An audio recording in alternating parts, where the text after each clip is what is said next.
movie fans, and welcome back to another episode of the Uncharted Media Podcast. This is episode 15. I think I can't keep track of these, but this is a very special episode. This is our last episode of 2018. This will be our best, worst recap of the year. Just kind of hitting the tentpole moments, the surprises, everything in between, all the big movie moments of the past 12 months. But before we get to that, Josh, how are you doing tonight?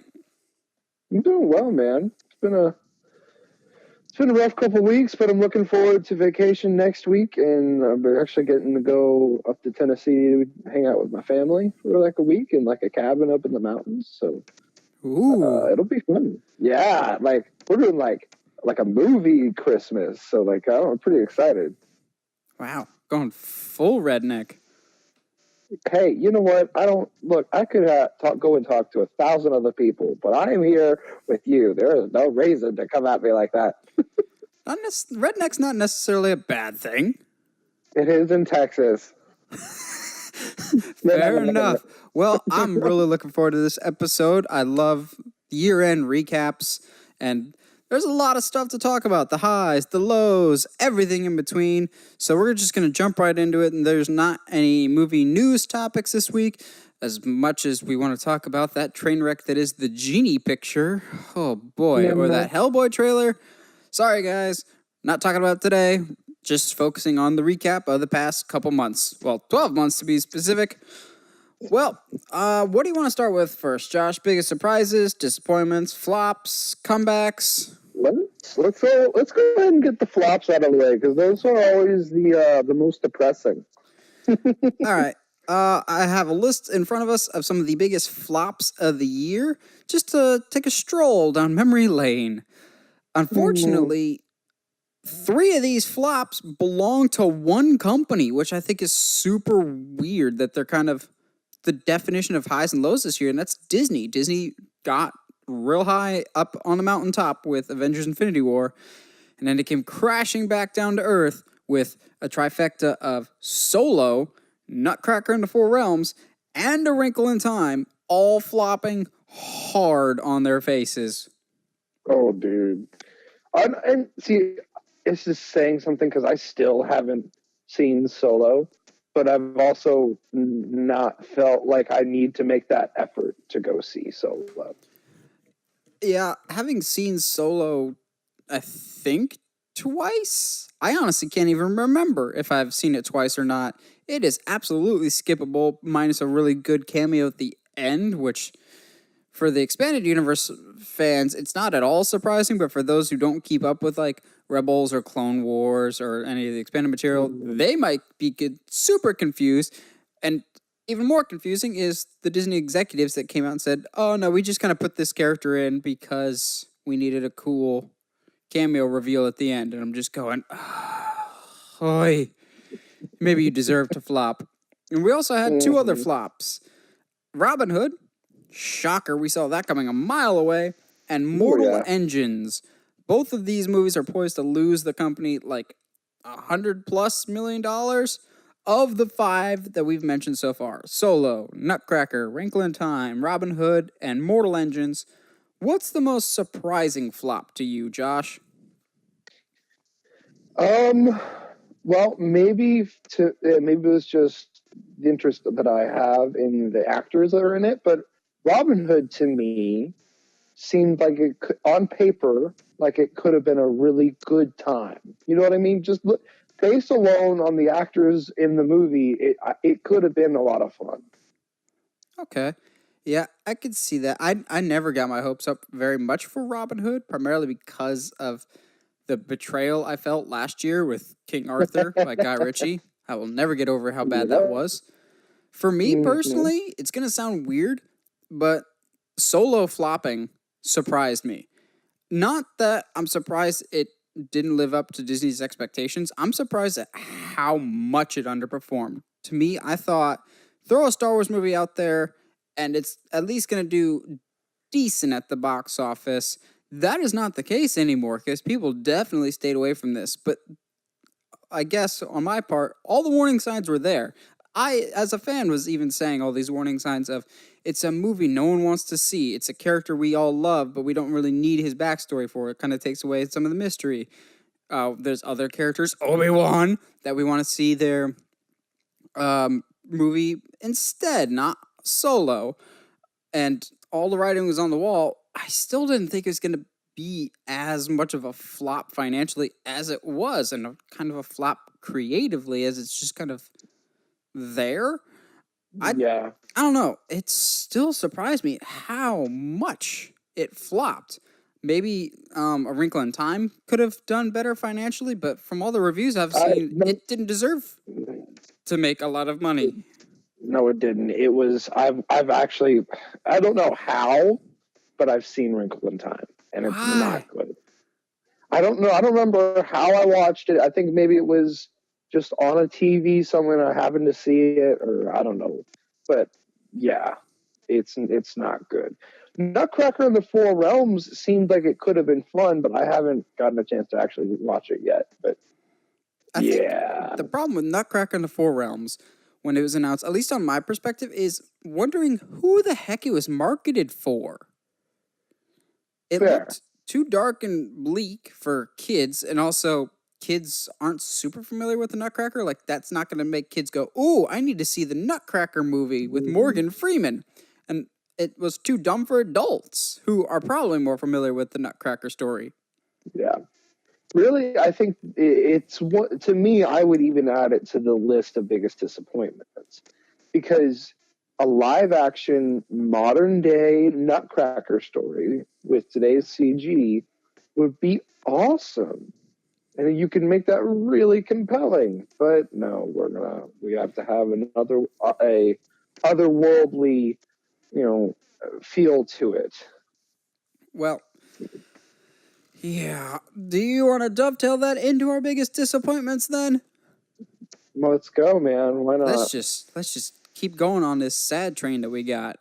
Um, Hmm. so disappointments we're gonna put as movies that we were hoping were gonna be good, we're kind of expecting to be good, and didn't necessarily live up to the hype. So if we had low expectations for them, they're not on this list. So Jurassic World, Fallen Kingdom is not on my list, at least for biggest disappointments, because I already had incredibly low standards for the movie. But I'm gonna roast that pig later. Hmm. Biggest disappointments, though, at least from my notes, Pacific Rim Uprising and Christopher Robin. Oh man, I wanted both of these to be so much better than they actually were. Especially Christopher Robin, because that trailer, all of the trailers just got me. Yeah, I was fooled by the trailers again on that, but then the movie itself doesn't have the charm or the heart or even like they get the characters of Pooh, Tigger, and all the other animals absolutely perfect. It's everything else that kind of sucks. Yeah. And for me, I'm a visual guy in a movie, and it's kind of annoying when you have the 100 Acre Woods is a certain color palette because it's make believe, it's imaginary, it's the world of fun and whimsy. It's the same color palette as the real world, and when the whole movie is just drab and bleak and colorless, it's Hmm. not that engaging of an environment. And Ewan McGregor tried his best as Christopher Robin, but it just did not Yeah, work. that would be That being not. said, I can get why Christopher Robin has been nominated for Best Visual Effects in a movie. That everything looks great. The stuffed animals of Pooh and Tigger and everybody else look phenomenal. It's everything else involved in the movie that really weighs this thing down. Yeah, absolutely. I mean, and really, like, that's the kind of the epitome of both of these. Is Pacific Rim is coming off one Uprising anyway is coming off one of the biggest surprises of I want to say because Pacific Rim was 2016, yeah, Do you say 16? 16 or 15. Dude, I think it was like 2013. Really It was took a that long? it was a while back. Let me fact check it while you ramble about it. It was Yeah, mainly that they took absolutely. too long to make this movie. Yeah, that was part of the reason why this was a kind of a disappointment was over the years. Because if I remember right, Pacific Rim did not do well at the box office, It was and it 2013. okay, yeah. It, if I remember right, it didn't do well at the box office, but it people started watching it like once it was out of the theaters, and it got this huge, dare I say, cult following because it's actually a really fun movie. Yeah, it did Um, really well with the international markets. Um, Shocker, a kaiju movie does well overseas. no way. But yeah, the first one was a sleeper hit for me. I saw it in theaters and I was like, why not? And I had a ton of fun with it. It's a great theater movie. Then they took way too long for Uprising to come out. There was a whole talk of, will Guillermo del Toro come back, which he ended up not, and apparently didn't bring half the cast back with him for Uprising. Yeah. And then it, Uprising to me had so much potential. Of they're like, okay, you want more giant robot and kaiju fights? We'll give it to you. You want Finn from Star Wars? We'll give it to you. Awesome. We're gonna give you a really dumb movie in addition to it, which is the frustrating part because there's so much potential to the Pacific Rim franchise, and the fans that wanted a second Pacific Rim, the story to continue that they loved from the first one, were given this. Yeah, it's not a good film. It's not even fun like the first one, and which is really really disappointing. So we've been talking about all this sad stuff. So why don't we make a comeback Wow. with these movies that are big comebacks of the year? Yeah, and actually, the weird thing is, none of these really are a specific movie. Well, one of them is, but isn't. So we're going to talk about, at least from our perspective, some of the best comeback stories of the year. First of all, the Halloween franchise with Michael Myers. Welcome back, Michael. I am absolutely terrified of you again, which is something I have not been able to say in years. Holy crap, the Halloween franchise was saved this year in a big way. Oh yeah. I mean, I'm going to sit here and agree because I believe you and I trust what you say. I still haven't been able to see it yet. So January 15th, man. January 15th. It comes on Blu ray. yeah, and then we'll just slide into the digital copy and I'll just watch it that way. Yep. But let's just say Halloween, more than almost any other horror franchise, except for maybe Bad Luck Friday the 13th, which, fingers crossed for, I can't believe I'm saying this, a LeBron James Friday the 13th movie. Halloween was in the doldrums of a franchise. It had been almost 10 years since we had a Halloween movie, even longer since we had a good one. I know you love it, but I did not like Halloween Resurrection. I thought the last good Halloween movie we had was H2O, and that was 1998. I mean, but hold on. Oh yeah. Never You mind. just like Trick or Treat, Mother Effer, and Buster Rhymes. Okay, yeah, I love that. How can you not? Which But I'm. also, Rob Zombie's first one is pretty good. It's okay. Also, circling back to Halloween Resurrection, are you a fan of Buster Rhymes in that movie just because he's a martial arts fan? No, I mean partially, but I think it's hilarious. The concept in my brain is you have this like downtrodden like ex rapper who has decided to put on an MTV show and is hiding his obsession with martial arts movies from the world. I mean, I think I make it into a much a bigger thing than it actually is, but I just think it's absolutely hilarious. I think you're just living vicariously through Buster Rhymes in Halloween Resurrection.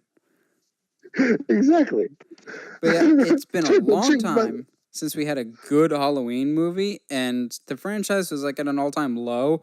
My expectations were incredibly high for Halloween, as we've discussed numerous times, yeah. and I walked away so happy with it. But also, not just that, it seemed to revitalize the slasher genre, as now there's talks about a Friday the 13th coming back. There's a Candyman movie remake or reboot in the works. It seems to revitalize. Horror is at an all time high right now, but it seems like Halloween may be bringing back the 80s slasher style of horror, which I'm always game for. Um, I'm so glad to see this franchise come back, but done in a good way. Of Michael is terrifying again. It's wonderful Mm-hmm. to be scared of Michael Myers again, but also get characters to root for, because that's one of the reasons why I like the Halloween franchise. Is more so than Friday the 13th or Nightmare on Elm Street, there's characters that you can like, and this movie gave us some really good ones with Laurie, who will always be my scream queen. She's just the best. But then the baton is passed to Allison, who is just as worthy of a successor in this franchise as the new Laurie, but not being Laurie. It's a great comeback story for the Halloween franchise, and I want to see more of this Halloween. And oh man, it was brutal. Michael Myers did not knock on the door. He came bursting through the door of the horror genre. It's a weird metaphor that I'm going with, but I'm sticking with it because Michael is back and he's here to stay until they torpedo the franchise again. Well, I mean, that's going to happen because money's money, yo. Yo, yo. And I will stick with Michael through all the crap because Myers lives forever. However, Yeah, to me, there's a bigger story going on in terms of comebacks. And I hadn't thought about it at the time, but the more I think about it, yeah, it's true. I gotta give credit where credit's due. Sony Pictures has really turned it around in 2018. Oh, absolutely. Like, they are proving they probably don't need Spider-Man anymore. This was also going to be one of the news topics that we discussed if we did do news topics, but it seems like Spider-Man's going to be staying in the MCU for a while, which is great. It seems like Sony's been really happy with the deal, but also due to the success of Venom, they don't really need Spider-Man. They can have a successful franchise around Venom, which is great. Say what you will about Venom, but holy crap, that movie is absolutely surprising the crap out of me in terms of box office sales. Oh, yeah. That thing is destroying everything. Have you seen the numbers on Venom lately, I really Josh? have. I mean, I knew it was doing okay, but I haven't seen the numbers. Where do you think it's at right now? Say at least a mil. Wait, did you say at least 1 million? Yeah. So, I don't know. I don't know what you want from me, man. I went low. You're saying Okay, Venom has made $1 million so far. That's Wow. a good thing, isn't it?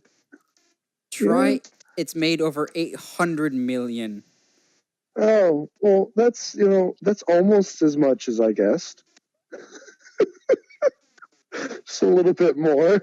Ladies and gentlemen, math has never been Josh's strong suit. No, it hasn't. 4 plus 4 equals 18. Anyway, Considering the, I'll say, lukewarm reception to Venom, this surprises the crap out of me. But at the same time, go Sony. You prove that you don't necessarily need Spider-Man. And also, this is going to be my hot take for the episode, probably one of many. You don't need to make Venom rated R to have it be successful. You just proved it. I mean, I think you and I already said that you don't need to make Venom rated R, but yes. Well, apparently they need to make Deadpool rated R, as Once Upon a Deadpool is getting really lukewarm receptions. But that's not the topic we're discussing. Yeah, go Venom. Holy crap. Venom and Black Panther are both two of the movies that, while I thought they're fine, have far surpassed my box office predictions, and probably the box office predictions of the companies that ran them. I don't think Marvel was expecting Black Panther to make 1.3 billion with a B. Holy crap, they were blown away by that. I think they originally viewed Black Panther as a really good movie that acts as a pretty decent prequel to Infinity War. What it ended up being was Black Panther, like, destroying everyone in its path that's not Infinity War. Yeah. Oh, dude, it really did. It's not even fair. But I don't think some people took into account what Black Panther would mean, like culturally.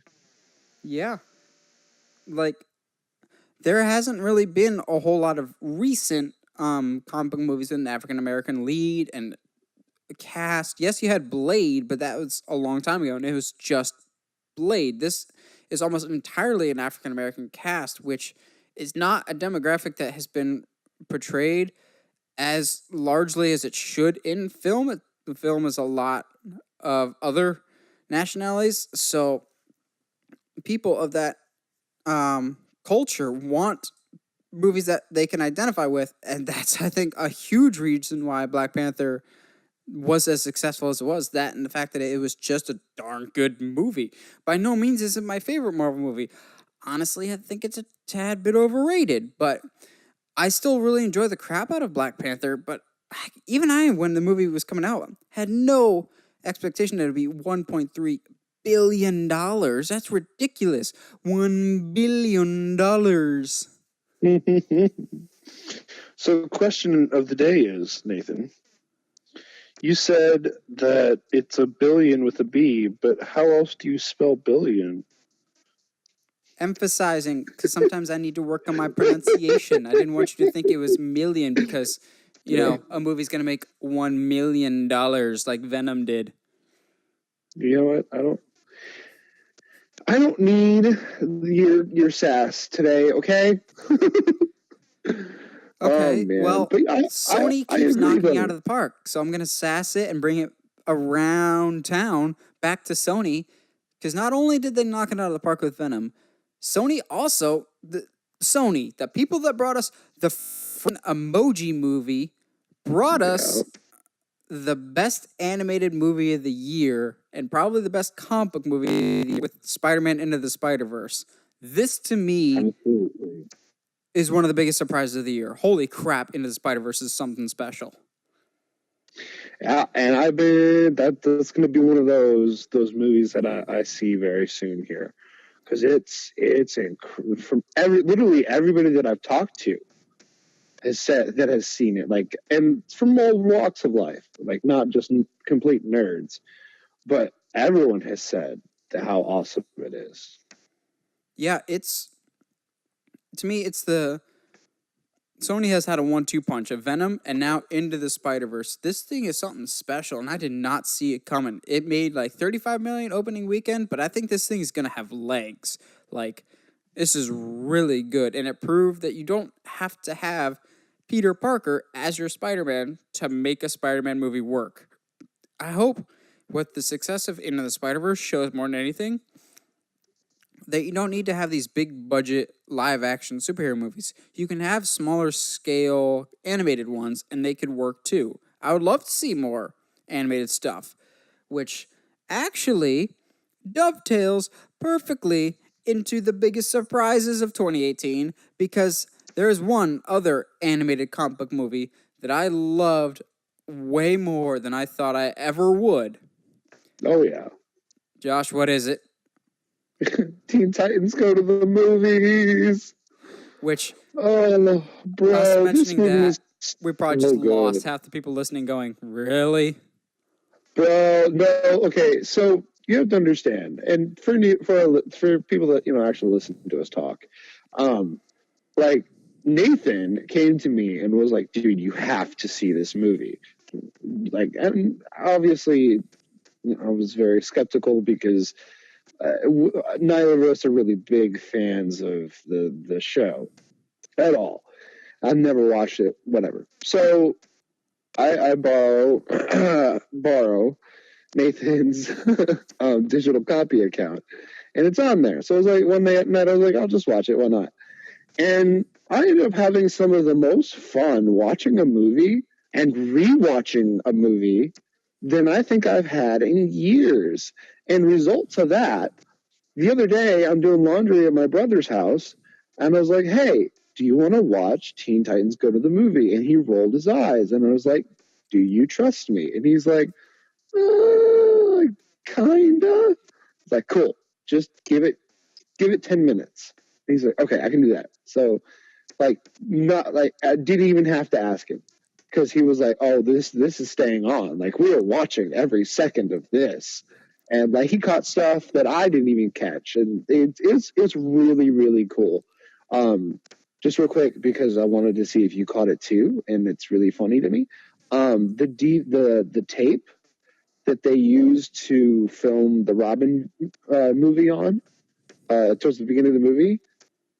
It has Young Justice on the title, and Yep. that's scratched out. I didn't catch it the first time I saw it. Yep. It I cracked me remember up. There's that. some, dude. It's a movie that literally every scene is just packed with Easter eggs, Yeah, like good luck or catching all just the jokes. jokes and Easter eggs on your first watch through, because it's it has the pace and comedic like tone of the Lego Movie in terms of there's a joke every minute. Yes, and they're good jokes is the thing Oh too. yeah, I think honestly it may be I don't even think it's a stretch to say Teen Titans Go to the Movies is one of the best written comedies of the year. Oh, dude, Like easily, some of the jokes are easily. so wickedly clever. Like my favorite joke in the movie. This isn't spoiling anything, but they're trying to fool Superman, like more or less have him be a distraction or something. Yeah, And Superman is voiced by Nicolas Cage, which that's a whole other fantastic Easter egg right there.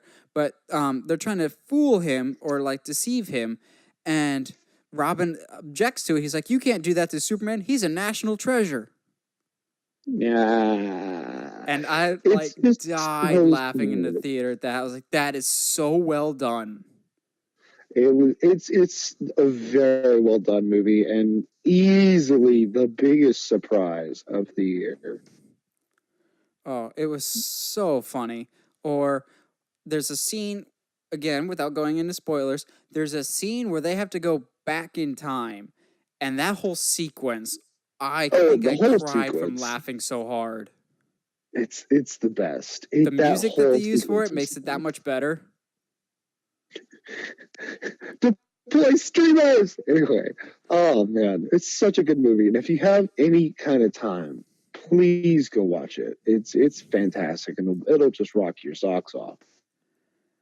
Now, I also have this one as one of my biggest surprises of the year. However, I'm kind of questioning that because I kind of thought that this movie would do well, and I thoroughly enjoyed the crap out of it.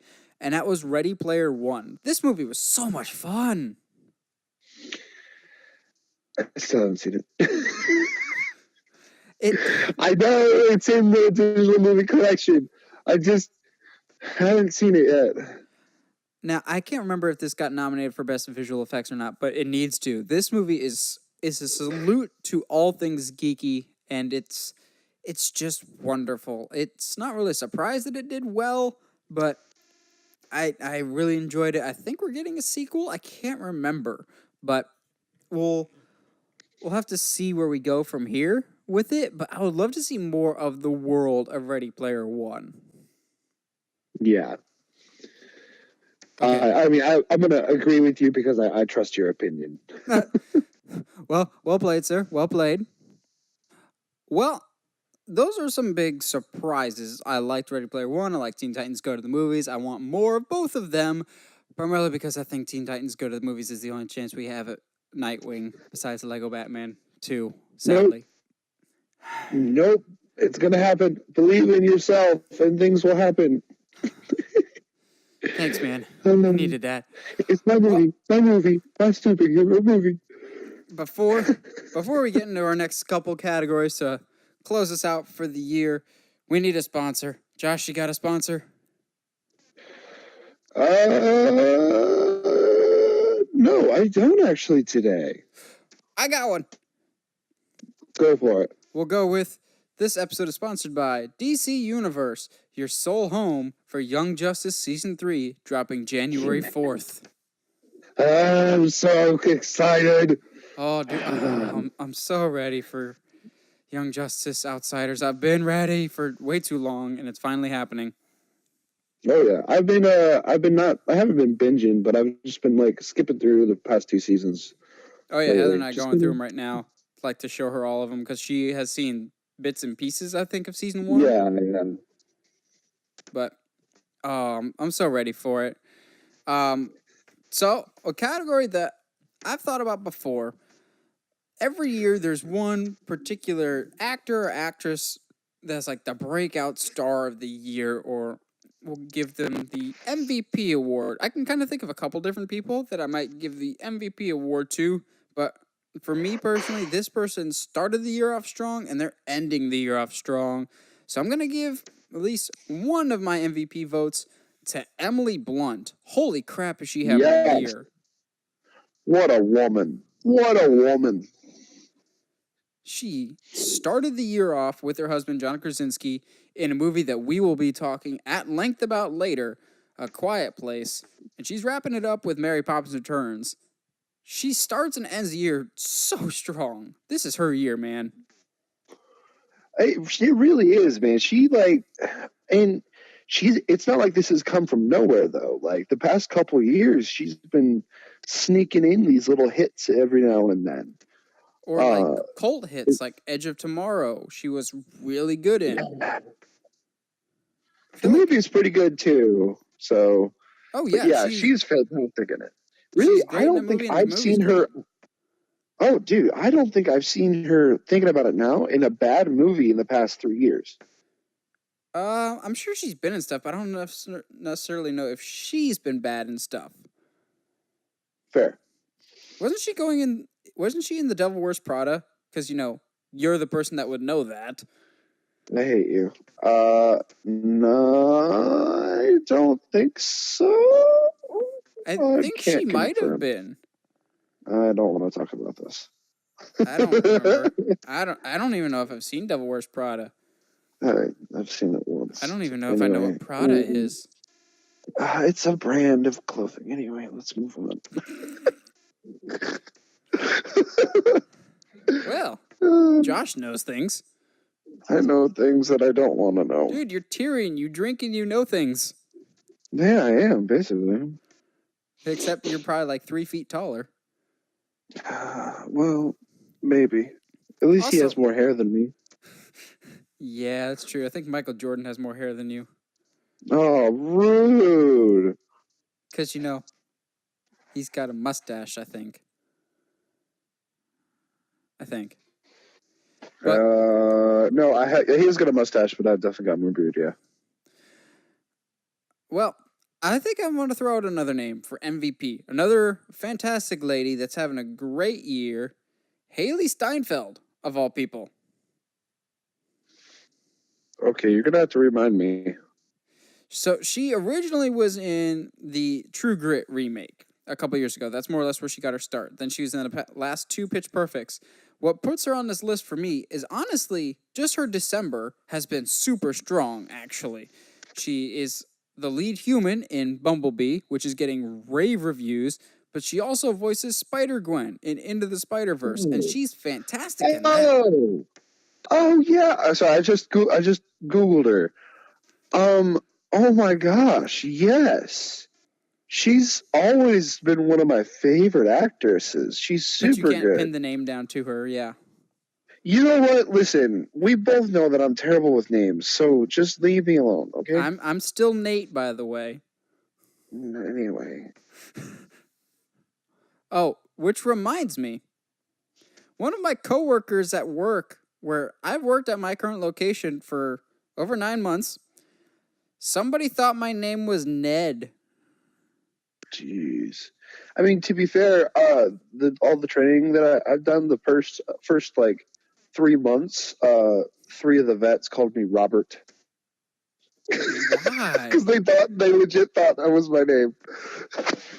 Do you even have a Robert in your family? Yeah, I mean my is that Ben's middle name? My grandfather and Ben's middle name, but that's about it. Why do I know your brother's middle name? To know that. I think I'm friends with him on Facebook, and that's how I know him. I hope. Yeah, that's got to be it. But we'll go with that, and not the fact that I'm just creepy. I mean, you are, but that's true. So circling back to Emily Blunt, as great as she's had year-wise, John Krasinski's also got to have a great year too. John Krasinski is literally going to be one of the biggest directors, biggest up and coming directors, I should say. I'm sorry, I was going to be like of all time, but he's made like Wow. Okay, let's not put the cart in front of the horse. Yeah. No, you know what? No, I'm saying it now. You heard it here on the Uncharted Media Podcast in Undisputed. December of 2018. John Krasinski's the next biggest director of all time. Maybe one of the biggest horror directors if he can continue to churn out things as good as A Quiet Place, which, again, we'll be talking about that later because, I like The Quiet Place. Any other people that you could think of for MVPs? For this year? I got one, but see if you can come up with any.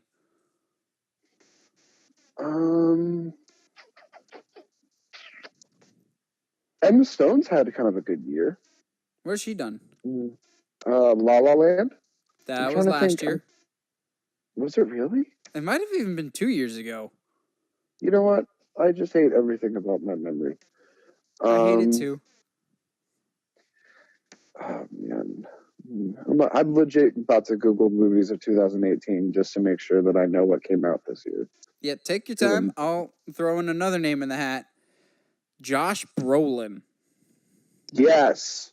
Not only was he arguably the most iconic villain of 2018 and leapfrogging his way into one of the most iconic villains of all time with Thanos, he also kicked a lot of tail as Cable in Deadpool 2.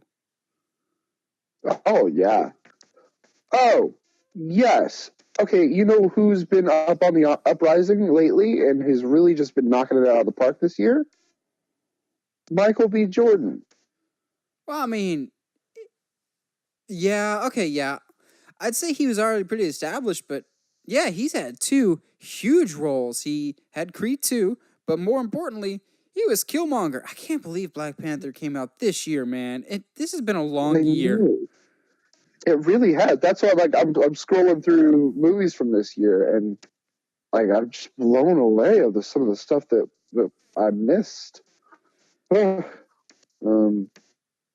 yeah, man, Michael B. Jordan definitely has had a really good year this year as well. Oh, absolutely. He's come a long way since his Fan Four Stick days. Poor guy.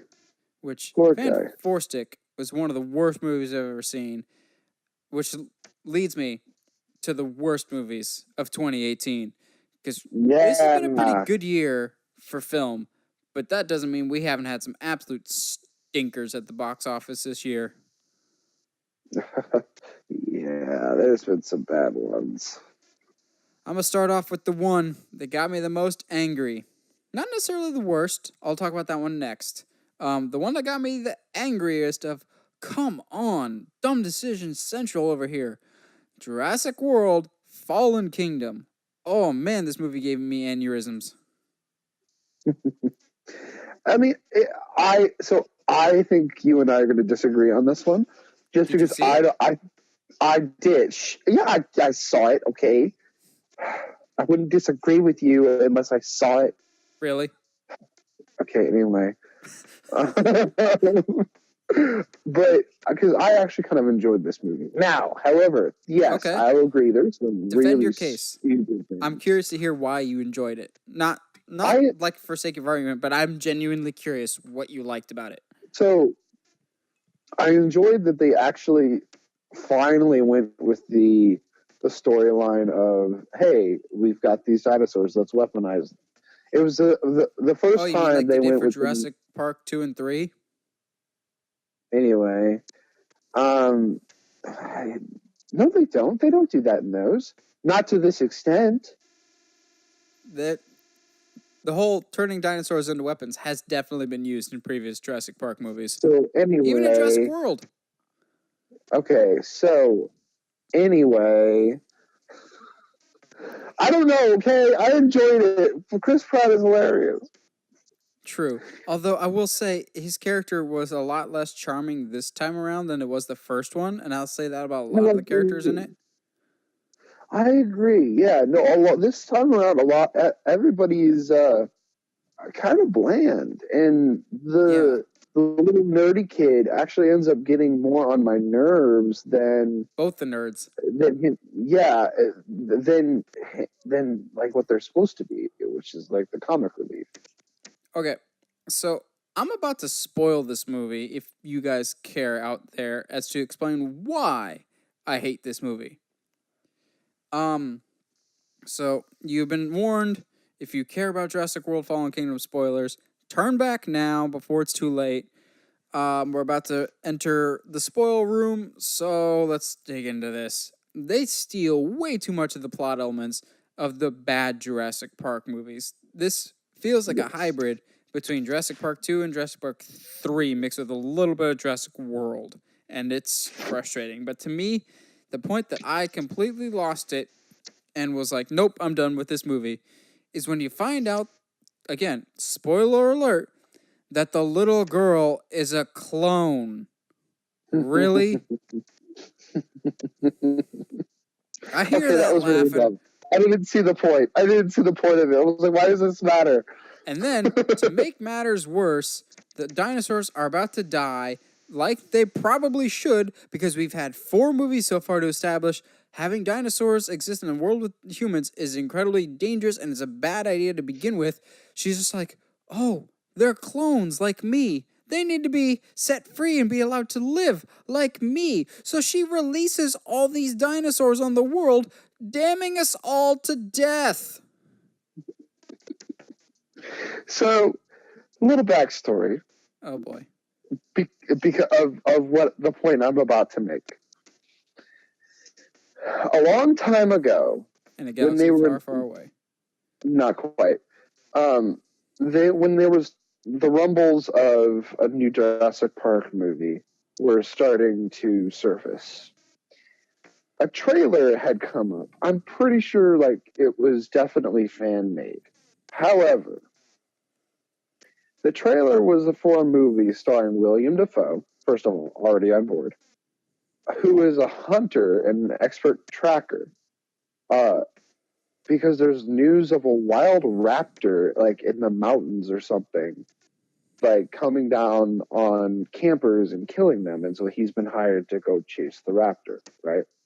So that alone, I'd be super down to see.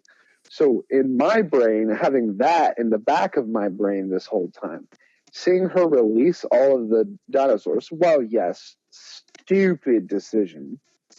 My brain was like, ooh, we can get that William Dafoe movie that no one knows exists. Wow. That's where you go with it? Yeah. Like I said, I had to defend my position. But also, the trailers made it seem like there's going to be a lot of interaction between humans and dinosaurs. So, like that shot in the trailer of like the T Rex roaring at the lion at the zoo, or that big Yeah. megalodon looking thing in the ocean while the person's surfing. That is literally the last 30 seconds of the movie. Yeah. Again, why did you release the dinosaurs? Why are you a clone? Why does nothing make sense? Why do you have the grandpa from Babe in this movie? Oh, jeez. Why That's do you have it's more or reaching less the it's exact reaching pretty far same? back in your reference there, bud. Jesus. Yep, Babe can always be brought Wow. up. I think his name's Oliver Cromwell.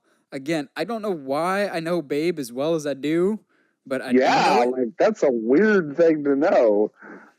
Like Oliver Cromwell could be in 1,000 great movies, and I'll only ever remember him for Babe.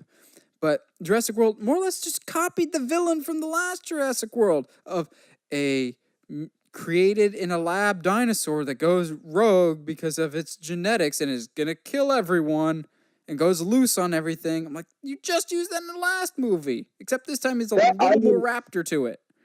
yeah, and I mean, granted, I liked this one better than the last one, but dinosaur wise, I felt like this one was more dangerous. But like again, yeah, no, you're right. This is the same thing. We just did this. And the charm just wasn't there. However, Correct. there's some worse movies out there. Before I There get are. to the real one that I'm gonna have an aneurysm on, I'm gonna poke fun at one that I had low expectations for. I saw it anyway with a friend of mine. We both were just laughing the whole time. And that's The Nun.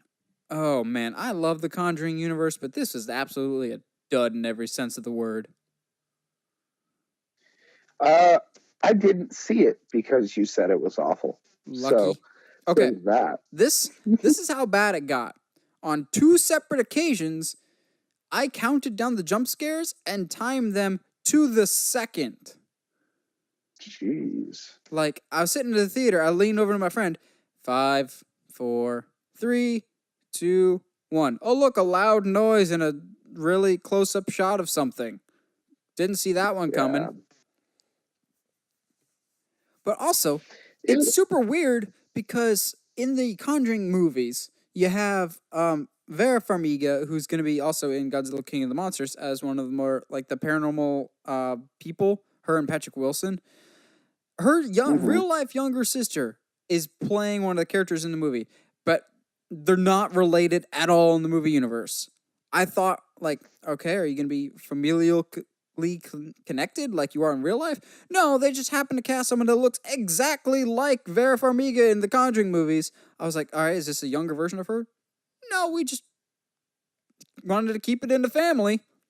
It it wasn't scary. It wasn't that enjoyable. You could see it coming a mile away. You don't care about the characters.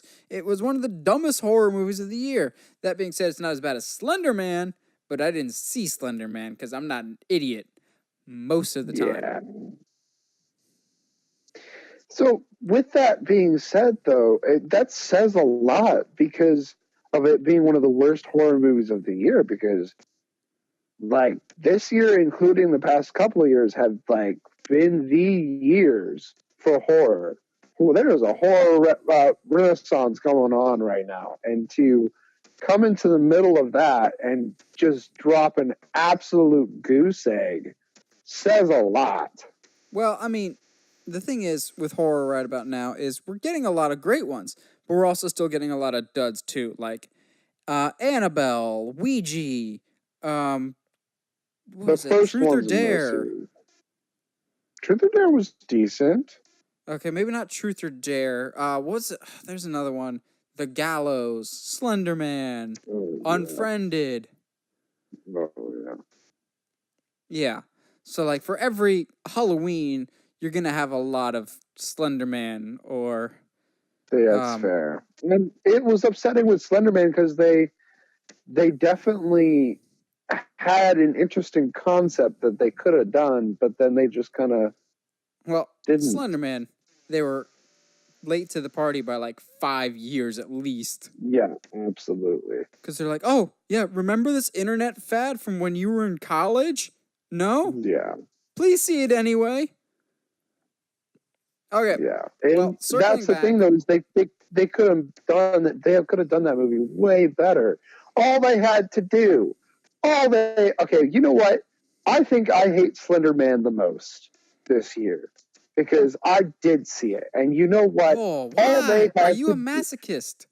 I mean, yes, but that's not the point. Um, all they had to do was do a found footage film of a guy in the forest. Dude, Blair Witch Hey, style. exactly. That's all you had to do. And you didn't. You messed it up. Ugh. You done Anyway. goofed, Aaron. Yeah, you took something that should have been, not could have, should have been extremely simple horror storytelling. And you just decided to cover it in just dog poop and then light it on fire. Ugh. Well, that's your rant. Here's mine. The movie that frustrated me more than Fallen Kingdom, if that's even possible. Fantastic Beast: The Crimes of Grindelwald. Well, it's called The Crimes of Grindelwald, but Grindelwald doesn't actually do anything warranting a title, The Crimes of Grindelwald. Oh my gosh, this movie frustrated the crap out of me so much. Do we need to put up a spoiler warning just in case here? You know what? Let's, because I want to get some stuff off my chest. Spoiler alert for Fantastic Beasts: The Crimes of Grindelwald. if you don't want to know anything or the big twist at the end, skip ahead a couple minutes. I'll try and keep this as brief as I can, but yeah, just fast forward. So we don't have to talk about some of the illogical things and the breaking of canon that happens. Do you care if it gets spoiled for you? No, I don't. Not at all. Okay, let's wade through the turd together. So this movie takes place in 1928. Wait, no, I think it takes place in 1935. I think one of the 2 years. Well, Professor McGonagall is at Hogwarts because there's a scene really quick where they're at Hogwarts and she's there. She was either not born yet or 7 years old in established Harry Potter canon. And you can't write it off as, well, maybe they just didn't know. J.K. Rowling wrote the story for this movie. She should know her own bloody canon. Yeah. Also, you get Dumbledore. Not nearly enough of Dumbledore, because he's actually one of the few bright spots in this movie. Jude Law was a really good young Dumbledore, and his mannerisms, the way he delivers his lines, it's very much like the first 2 movies version of Dumbledore, the really good one by Richard Harris, not so much Michael Gambon.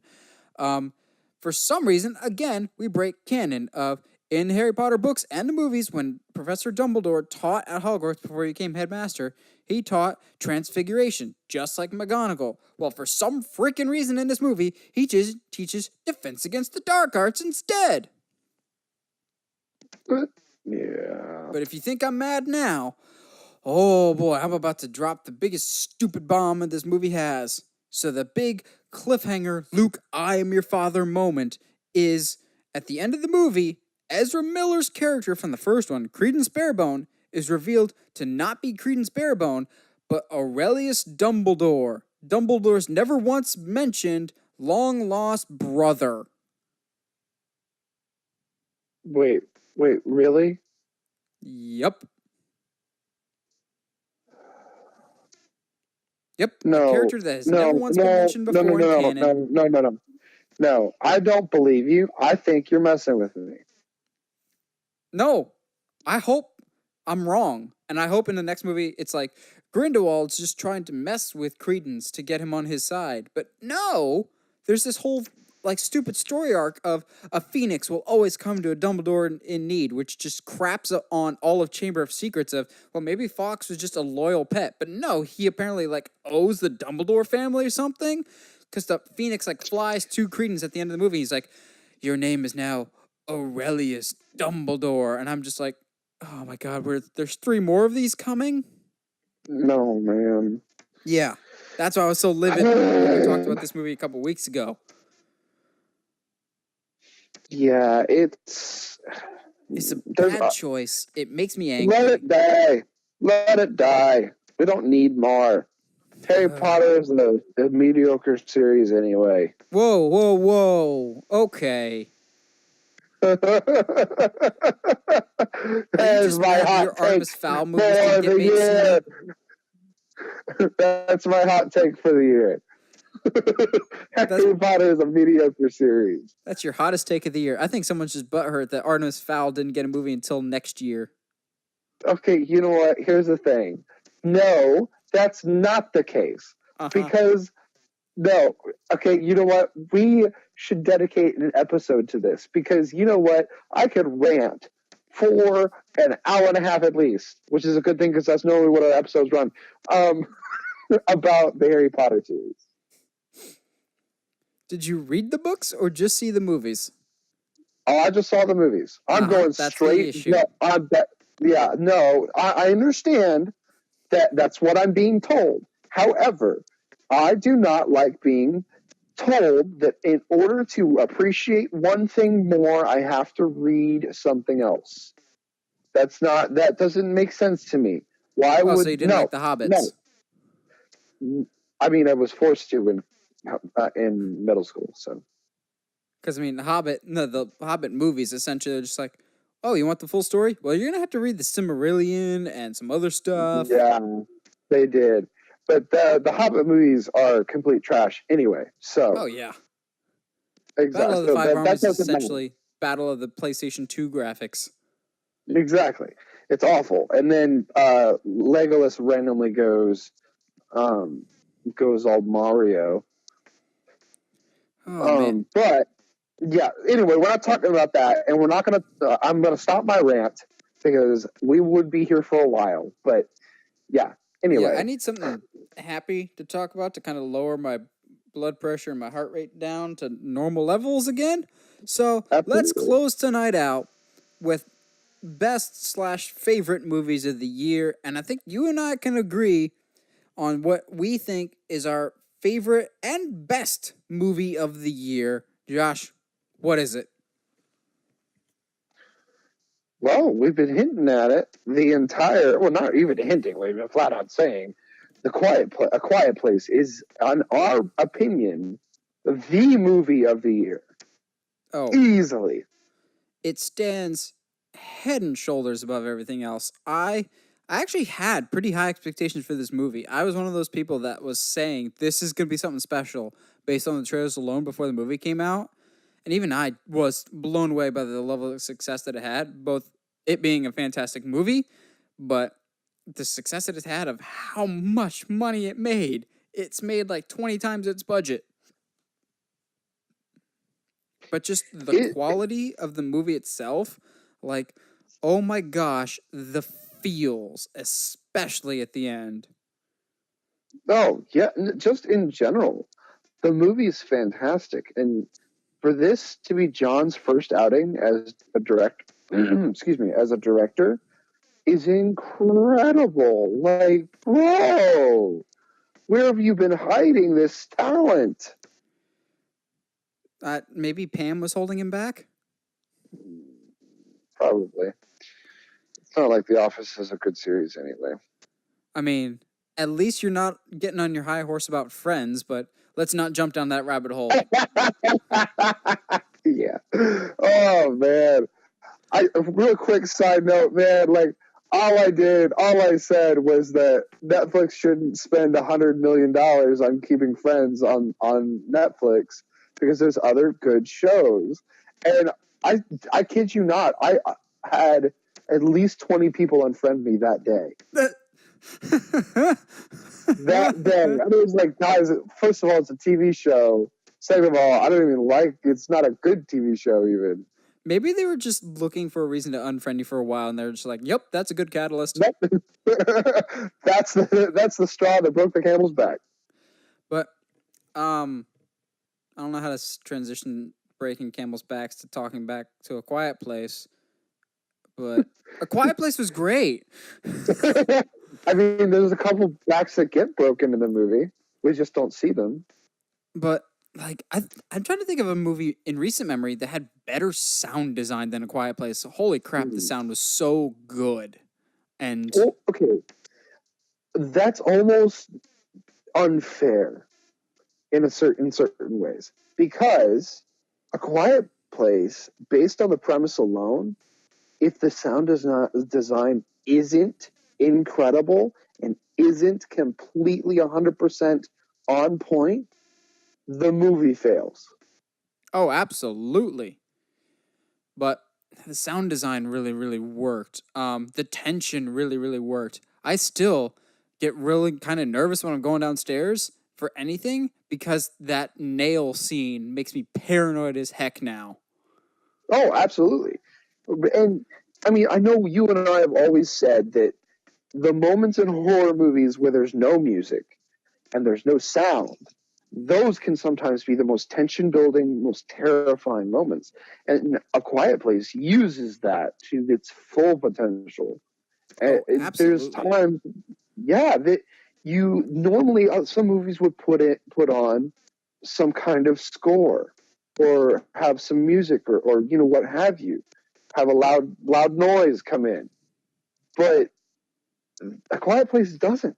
It's okay with having no sound, no music. And then when noises do come in, they're deafening because you've gotten so used to normal, quiet noises. But this movie to me would Mm-hmm. fall apart if it wasn't for the phenomenal performances. The acting in this is spectacular.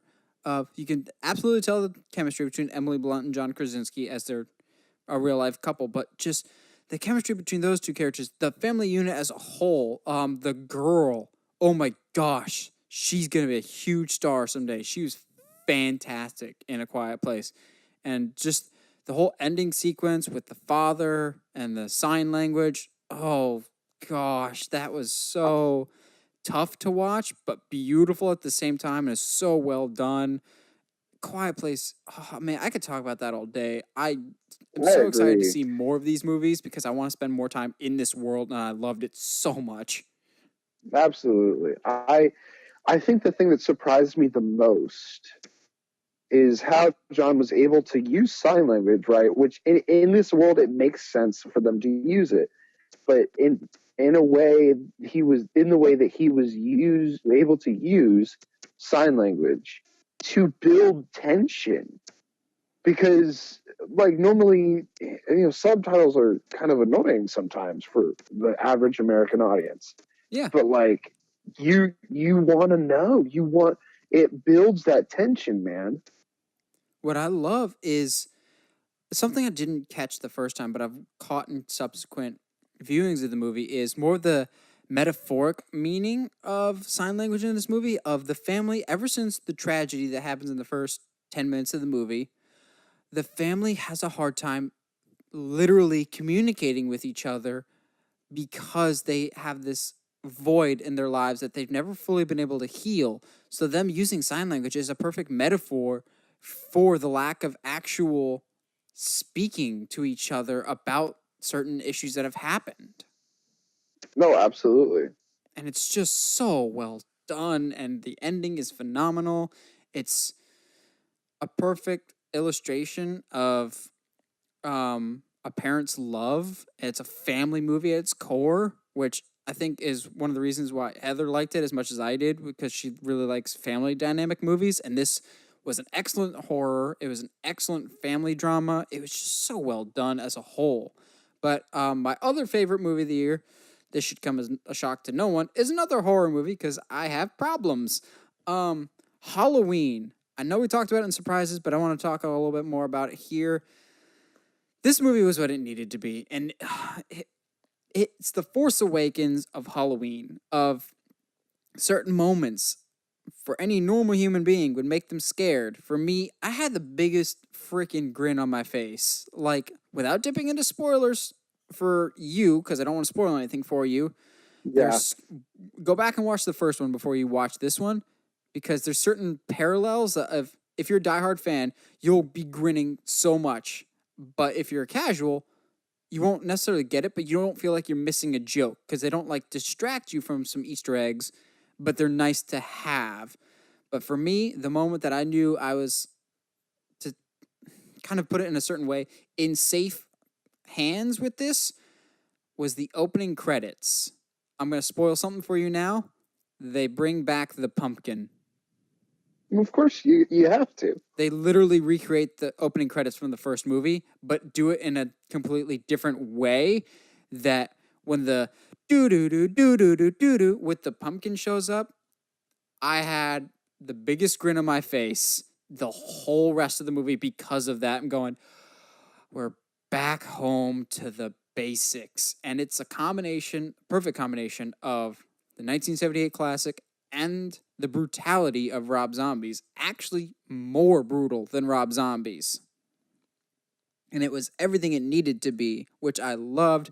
And we're back to where it needs to be as a franchise, and I can't wait to see more of them. I can't wait for you to see it, Josh, so we can finally talk about this. But the opening Yep. credits made me happy. The soundtrack made me happy. This is the best Halloween soundtrack since the original. It's so good. How good is it? So good that I listen to it year round. And I know you've listened to The Shape Hunts Allison, which that's just a jamming song. I love that. Oh yeah. So what else are some of the best movies of this year? Well, I know we're probably going to disagree with this, but What? I think one of the best movies of the year is Avengers Infinity War. Okay, I'll let you believe that. Okay, state your case as to why not. No, I don't. I mean, I don't have to say much because everybody by now knows that I'm not a big Marvel fan. This Infinity War was not as bad as I thought it was going to be. However, they turned Star-Lord, who is a thoroughly enjoyable character in 2 movies, into the biggest dick ever. Granted, I understand he's dealing with stuff, but still. And just some of the ways that certain events happen, I don't agree with. And however, Yeah. I'll give Disney some props to sticking to their guns with the snap. I'll give them props because they were like, because it'd be very easy to be like Thanos going to be all like, yeah, I'm going to do it with a snap, but like that's kind of like a really like violent way to kind of do everything. But at the same time, it's perfect, and I'll give Disney that is they did a good job on the snap. But it's not. It was a better movie than I thought it was going to be. I wouldn't put it up there on the greatest movies of the year. It was definitely like one of the biggest movies of the year, but not the best. Well, yeah, I really enjoyed Infinity War, and maybe it. It's hard to deny that. Yes, we know everything's probably going to be fixed in Endgame, but in terms of leaving the audience to just just stunned. I don't know why that was so hard to say. That was great. It's like getting turned into shunned and stuff. I don't know what was happening there.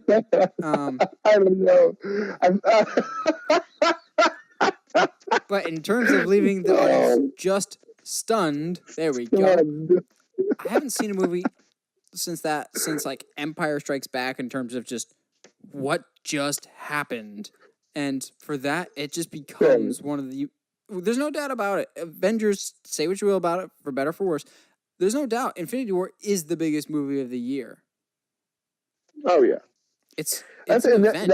I did say that. It was definitely the biggest movie of the year. It's an event, the likes of which we probably will never see again. Honestly. We'll see. If DC ever gets their crap together. There's a saying we used to say at one of my former jobs: lower your expectations. No. Dude, we can't even get a good Nightwing movie. What makes you think we're getting DC movies? I will not let the Nightwing thing go.